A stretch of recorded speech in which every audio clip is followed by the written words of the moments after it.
નમસ્કાર દર્શક મિત્રો, હું છું જગદીશ મહેતા. ક્રાઇમ ન્યૂઝના ડિજિટલ પ્લેટફોર્મમાં આપનું સ્વાગત છે. ખાસ વાત કરીએ છીએ ક્રાઇમની.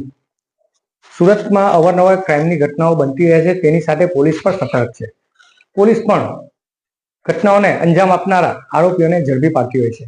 ઓલપાડ તાલુકાના કન્યાસી ગામે એક રાહદારી યુવકને 3 અજાણ્યા ઇસમોએ બાઇક પર આવી તેનો મોબાઈલ લૂંટી તેમજ તેની હત્યા કરી ફરાર થઈ ગયા. આ તપાસમાં કીમ પોલીસમાં ગુનો નોંધાયો, સાથે સાથે એલસીબી પણ જોડાઈ હતી. એલસીબીએ આ ઘટનાનો ભેદ ઉકેલ્યો. આ ભેદમાં હાલ તો 2 આરોપીને ઝડપી પાડવામાં આવે છે, જ્યારે એક આરોપી હજુ પણ વોન્ટેડ છે.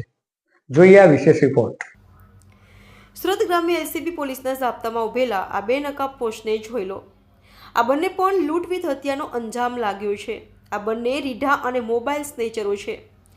આ મોબાઈલ સ્નેચરોએ આખા જિલ્લાને બાંધમાં લીધું હતું. આ રીઢા આરોપી મોબાઈલ સાયકલ લઈને નીકળે છે અને રસ્તે ચાલતા રાહદારી કે પછી અવાવરી જગ્યા પરથી પસાર થતા બાઇક સવારને બનાવતા શિકાર. આ મોબાઈલ સ્નેચરો ચપ્પુથી હુમલો કરી મોબાઈલ રોકડની લૂંટ કરી ફરાર થઈ જતા હતા. 25 નવેમ્બરના દિવસે ઓલપાડની કન્યાસી ગામ નજીક આ બાઇક પર આવેલા 3 મોબાઈલ સ્નેચરોએ 2 યુવકને આંતરી ચપ્પુના ઘા મારી મોબાઈલ લૂંટી ફરાર થઈ ગયા હતા.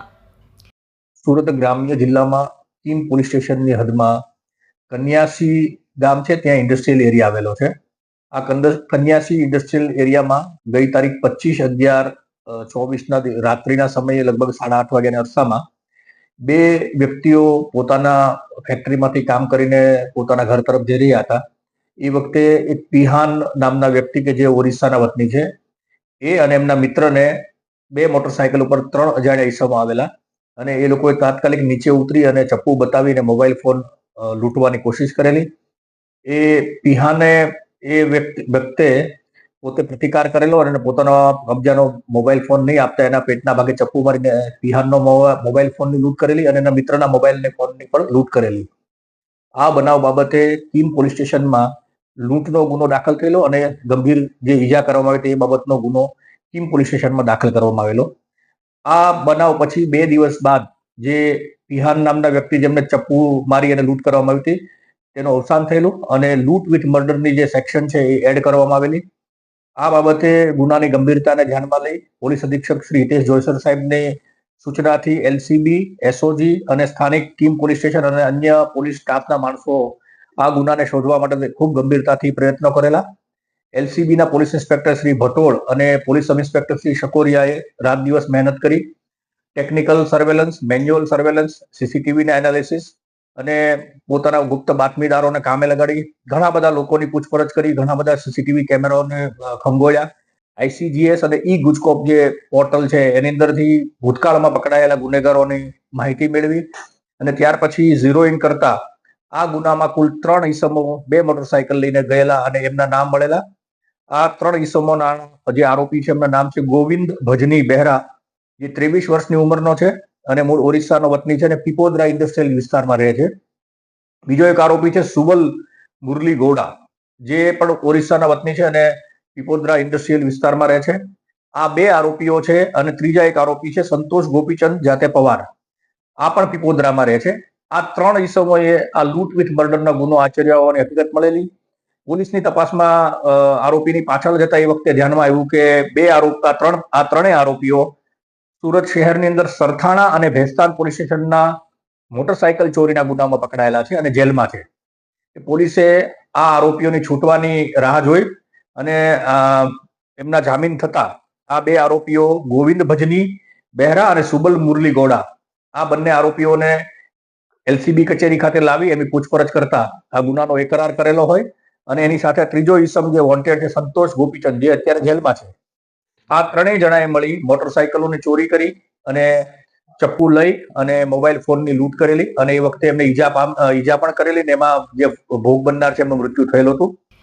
આરોપી ગોવિંદ ભજની બહેરા, સુબલ મોરલી ગોડા અને સંતોષ ગોપીચંદ પવાર બાઇક લઈને શિકારની શોધમાં નીકળતા હતા. આરોપી ઓલપાડના કન્યાસી વિસ્તારમાં શિવ ઇન્ડસ્ટ્રીઝની ગેટ 2 પાસે ફરિયાદી અને મૃતક વિનોદ પિહાને આંતરી તેમની પર ચપ્પુ લઈ તૂટી પડ્યા હતા અને બંનેનો મોબાઈલ લૂંટી ફરાર થઈ ગયા હતા. જોકે મોબાઈલ સ્નેચરોના હુમલામાં વિનોદ ગંભીર રીતે ઘવાતા તેને સારવાર માટે સુરત ખસેડાયો હતો. છે તેનું સારવાર દરમિયાન મોત થતાં ક્રીમ પોલીસે લૂંટ વિથ મર્ડરનો ગુનો નોંધી તપાસનો ધમધમાટ શરૂ કર્યો હતો. જો કે આ લૂંટ વિથ મર્ડરમાં સુરત ગ્રામ્ય એલસીબી પોલીસ પણ જોડાઈ હતી અને અલગ અલગ એંગલની તપાસ બાદ પોલીસે 2 આરોપી ગોવિંદ બહેરા અને સુબલ ગોડાને ઝડપી પડ્યા હતા.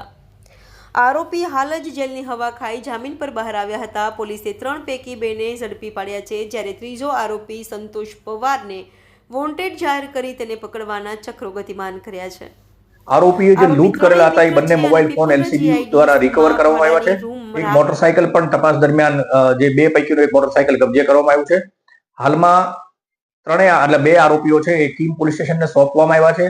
કીમ પોલીસ સ્ટેશન દ્વારા એની તપાસ કરવામાં આવી રહી છે. અન્ય એક મોટરસાયકલ અને બનાવમાં વપરાયેલું ચપ્પુ છે તે પણ રિકવર કરવા માટેની અત્યારે પ્રયત્નો ચાલુ છે. આરોપીના રિમાન્ડ મેળવવામાં આવશે અને આગળની તપાસ કરવામાં આવશે. આરોપી ત્રણેય મિત્ર છે અને પીપોદરા જીઆઈડી સીમાં ભાડાની રૂમ રાખી બોબિન ભરવાનું કામ કરતા હતા અને રાત પડતા ત્રણેય બાઇક લઈ શિકારની શોધમાં નીકળી જતા. રસ્તે મળતા રાહદારીનો મોબાઈલ લૂંટી ફરાર થઈ જતા હતા. મોબાઈલ સ્નેચિંગ કરતા પહેલા બાઇકની ચોરી કરતા હતા અને ત્યારબાદ લૂંટને અંજામ આપી જે પૈસા આવતા એ મોજ શોખમાં વાપરતા હતા. આરોપીઓએ 2 મોટરસાયકલ સુરત શહેરમાંથી ચોરી કરી હોવાનું પણ બહાર આવ્યું છે. આરોપી સામે અગાઉ સરથાણા અને ભેસ્તાન પોલીસ મથકે પણ ગુના નોંધાયા છે. આ હરામખોરો પોતાના મોજ શોખ પૂરા કરવા નિર્દોષ લોકોને મોતને ઘાટ ઉતારતા પણ ડરતા નહોતા. જોકે હાલ આ હત્યારા પોલીસના હાથે લાગી ગયા છે, ત્યારે પોલીસે આવા રીઢા આરોપીઓનો જાહેરમાં વરઘોડો કાઢી કાયદાને મજાક સમજતા આરોપીને કાયદાની ભાષા સમજાવવી જોઈએ.